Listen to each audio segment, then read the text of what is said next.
You're listening to Rebel Spirituality with me, Sam Goldfinch. Here's the truth. Wisdom doesn't follow rules. So each week we're going to explore what it means to wake up your way so you can live a more peaceful, creative and inspired life no matter your circumstances. It's time to blaze your unique path to truth.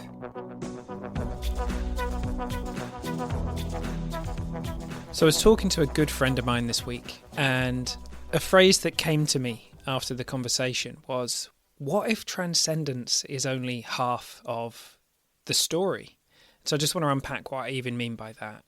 I think for a lot of us, when we get into kind of spiritual stuff, whatever that means for us, there's this idea that we're going to transcend our humanity, that we're going to be able to access something that means we're going to have this everlasting experience where certain human things don't come up anymore. And we hear phrases like it's the end of suffering.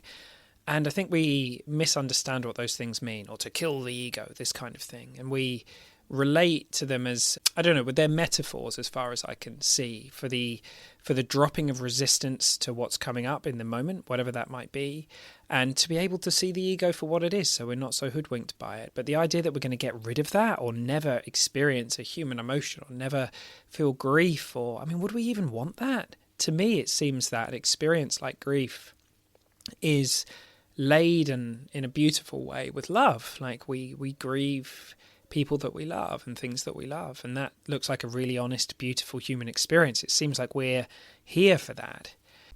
And at the same time, there is something beautiful that comes from touching and recognizing into the absolute.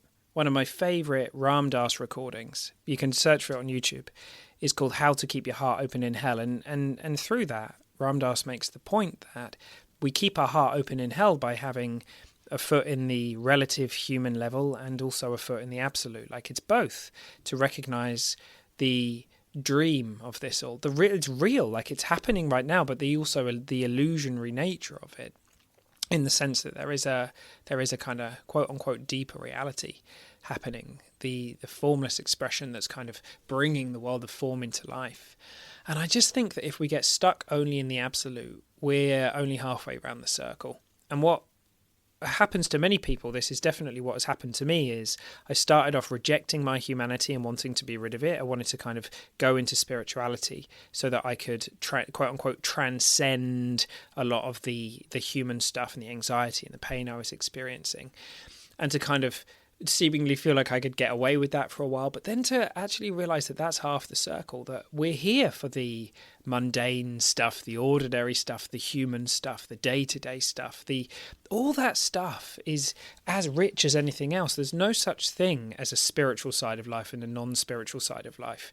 The idea that we're going to transcend into the spiritual realms and leave the lowly human realms behind, I just think it divides things where there isn't a division.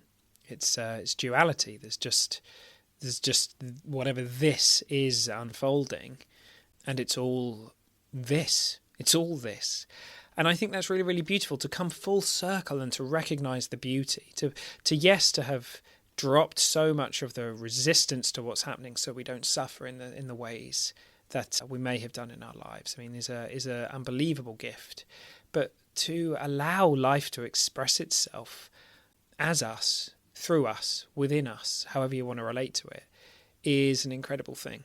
And I think it's this coming home to right here, right now, to whatever is showing up in this moment, whether it's clearing out your sock drawer, or being deep in the Amazon jungle on an ayahuasca retreat, or in a transcendent kundalini moment, or whatever, eating a ham sandwich, panicking about the strange itch that has appeared in your left arm. It's, I don't know, whatever these things are, it's all the same thing. And it's beautiful to come to recognize and realize that it's all here and it's all this. And I mentioned in a recent podcast as well, I honor whatever has moved through us to help us arrive in this knowing that what's here right now is where it's at.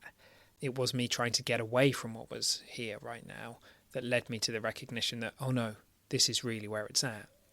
And I think this is very, very helpful. And this conversation I had with a friend, he was mentioning about how many people they're always looking for the most sacred and transcendent experience in a relationship, and it's not that we don't have these moments, that we can't touch that space, but if that's our only thing, is to chase these constant peak experiences, in my experience, we lose often the only peak experience that there's ever going to be, and that's whatever is showing up right now. There's nothing that isn't a peak experience. There's nothing that isn't a peak experience. There's no such thing as a negative or a positive emotion. It's just life unfolding. And it's all beautiful and ordinary and sacred and transcendent and completely here. So, yeah, that's what I kind of wanted to express today. I hope you all go and have an amazing day. Huge love to you. I'll see you soon.